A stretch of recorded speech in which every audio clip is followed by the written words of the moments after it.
Well, I've been listening to your new podcast, which I think is brilliant. It's in. I'm Sports in. agents. Yeah, it's Yeah. brilliant. Oh, good. I like that. But I was thinking, what were you thinking about coming on this?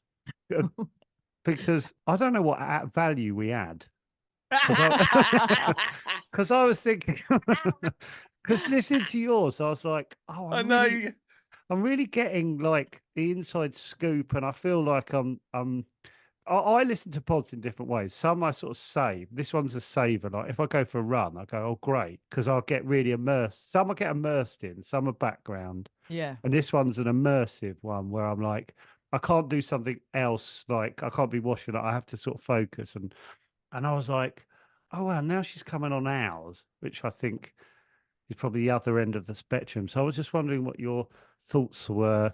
I Like, actually did think about it. I did think about it. And this Did morning, you? I thought it's a nice catch-up chat, kind of just go Yeah, anywhere it's chat, which I lovely. yeah, yeah. and I like that because I like people. So I Yeah. was looking forward to having a chat and a Are you catch up. Oh, looking forward to it? Okay, good. Yeah. I was, Oh, yeah, I I mean, I think. wasn't forced into this, no. Oh, well, I wasn't sure. Just off camera here. Uh, There's a yeah, lady who's yeah, holding the yeah. Is door. there really? Is there? Oh, Gabby, do you work? Was your first job with Saint and Grevesy? No, Oh, I Oh, no. So a few jobs in, I've been at Sky for a year. I got a call to see if I wanted to go and work for ITV, and one of the reasons was because they wanted to revamp their Saturday football offering, which was head to head with Football Focus, which used to be Saint and Grevesy. And right. then yeah. the new revamped show was going to be On the Ball, which it was Yeah. with me and Oh, Barry yeah. Venison. So we took over that Barry slot. Venison, So I yeah. grew up watching Saint and Grevesy, and Oh, then like 23, 24 years old, I left Sky to be the anchor of 23, this new. 23, unbelievable. Yeah, so it would have 23. been, so I was 2096. No, yeah, coming up 24. Yeah. And I've been at Sky for a year, and no, 2 years I did at Sky, and then Barry had just retired and he wanted to go into broadcasting. So looking back now, I mean, it was quite an iconic slot actually to, Yeah. to fill the boots of. And you can Mm. imagine as well, there were a lot of people that didn't really want two iconic blokes in their 60s replaced by a 24-year-old woman. So it was Mm. Was it was that quite tricky then? I didn't notice because there was no social media. So I probably was oblivious to people sat in their living rooms on a Saturday rather, going, "What is that? Why have we got a woman telling us this?" And actually, Barry was great. He was really supportive and was great to work with. And all the guys I worked with on the show were really good. But I think it's a long time ago, and people weren't Mm. used to the idea that Mm. Yeah. women would work in football. Now, I mean, obviously, I've been watching the games on TNT this week, and you've got Lindsay was hosting last night's game, and Laura was hosting the night Mm. before, and you've got loads of female pundits and commentators, and people who, importantly for me, people who work behind the camera and who work, produce and direct and everything else. So, the tanker has definitely turned. Yeah. Do they turn to you in any moments and get some advice as you've been doing it for? Not now. I did definitely have, and I still get lots of younger people on social media asking me, how I got into it and what did I do.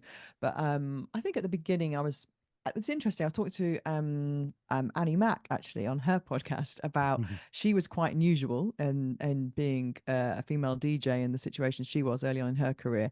And it took me a while to realize that when, the door wasn't just open for one woman, we could have more. Do you know what I mean? And then when more women kind of started coming in, it was a lovely feeling that they wanted to work in that industry. So it took probably a few years before the next woman in football. I saw the next woman in, doing the job that I was Mm. doing. There were women Mm. doing. So Claire Balding started about the same time as me, and she was doing racehorsing on BBC when she eventually got on screen. And Sue Barker would have been doing Wimbledon. But I guess football, it's such a it was such a male stranglehold and such a kind of societal kind of Yeah. flashpoint in many ways, wasn't it? And kind of a litmus test almost of where where things could go in other areas. And then the next battle for me, and I don't mean that in a personal battle, but was kind of how women's sport was going to be magnified on television and in the media, because there was about 2% of coverage was women actually doing sport. Mm. Wow. Mm. And I realized quite early on that if the male audience could enjoy some women's sport as well, that would help the balance of everybody being able to do everybody else's jobs. And so I think that has been a huge change, having so much more women's sport, and Do you, hearing rem- bulletins where you hear about women in sport. do you for remember instance. a moment where it did start? Do you remember thinking, oh, there's a change here, or anything sort of a catalyst sort of? I think when, do you know, the big one for me was the 2019 World Cup, Yeah. actually, which was in France, and we covered it exhaustively on the BBC. Every game got covered. This is the Women's World Cup, and England got to the semi-finals. Phil Neville was the manager, Mm, and but for a missed penalty, probably could have got through to the final. And they were against USA, who were a great team, and they had Megan Rapinoe, so history was probably going to send the USA all the way in that tournament. But when you look back, it was tight. And that audience for that game, for that semi-final, was about 11 million, which was at the time, that's a huge TV audience for a semi-final. You might know that the Women's Euros final got 23 consolidated, 23 million. So, 4 years' time, that grew, 3 years' time grew even bigger. But that Women's World Cup, there was a couple of reasons. And I was having a bit of building work done at home, and the builder who I've known for a long time, when I came back, he said, "Oh, God," he goes, "that Ellen White, she's amazing." mm, And that was one of those moments where you go, "Oh, Carl's just talked about an actual Yeah. player," yeah, yeah. Yeah. And he won't mind having a mention, Carl the builder. And No. We and talk not about him a lot. Yeah, He's on next week, actually, Carl. it's week after.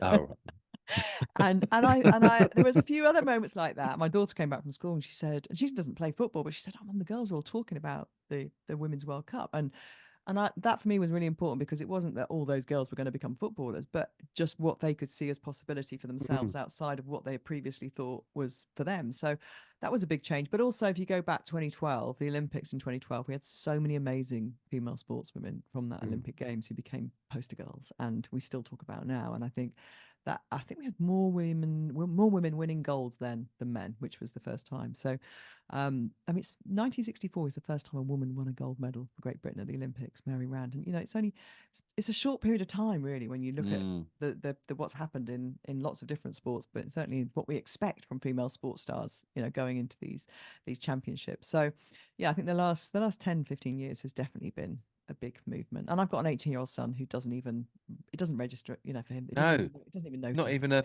thing. No, No. no. And I think that's a good thing. Yeah.